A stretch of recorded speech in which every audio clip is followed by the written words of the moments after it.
Ова е крајот на СЈО, кое беше злоупотребено само за да се турне ВМРО ДПМН од власт, вели професорот Гордан Калајџиев, кој е дел од работната група која 2 дена го толкува писмото на Катица Јанева, што го испрати од притворот во Шутка. Во случајот има поднесена оставка и не може да се однесува од типот на после мене потоп, туку фино и убаво ќе се избере нов јавен обвинител, зашто очигледно не постои интерес.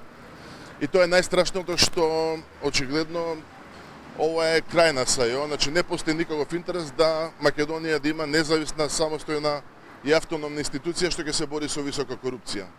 На крај морам да признам со жалење дека излезе дека СЈО е злоупотребено само да се бутне ВМРО од власт и ништо повеќе од благородните идеи. Јанева не може да се однесува после мене потоп, смета Калајџиев. Уште помалку од притвор да му налага на државниот обвинител и на обвинителите од СЈО предметите да се предадат во основното јавно обвинителство.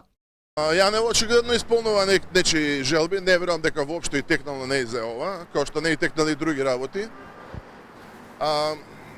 Очигледно таму од самиот почеток се одеше на опција да нема самостоен обвинител и затоа избра Катица Јанева и тука не е некоја тоа голема тајна, го знаете сите.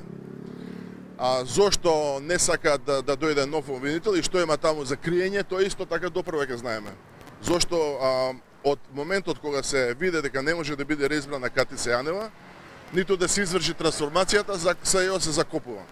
И кој е тој пресврт со кој е овластен, најмалку СДСМ кој дојде со СЈО на власт, а уште помалку другите, еден орган што е донесен со консензус, по своја волја, без консултирање на стручната јавност, невладен сектор и пошироко, да го закопа. Исто ги повикуваме меѓународниот фактор, кој што со петни жили настојуваше да го продолжи, поддржи СЈО, зошто преку ноќ тие се согласни СЈО да се закопа. За разлика од професорот кој смета дека доколку предметите се преземат од државното обвинителство, тоа ќе значи двојна штета. За академик Владо Камбовски нема ништо спорно во тоа. Забрзана работа на усвојување на законот за јавното обвинителство, ако не, тогаш останува по постојниот закон за јавното обвинителство, државниот јавен обвинител без да праша никого да си ја заврши својата работа. За сега е уште неизвестна судбината на предметите во специјалното јавно обвинителство. Најповиканиот, државниот обвинител Љубомир Јовевски денеска ги одбегна камерите, па преку сервисниот заден влез отиде на состанок во Министерството за правда.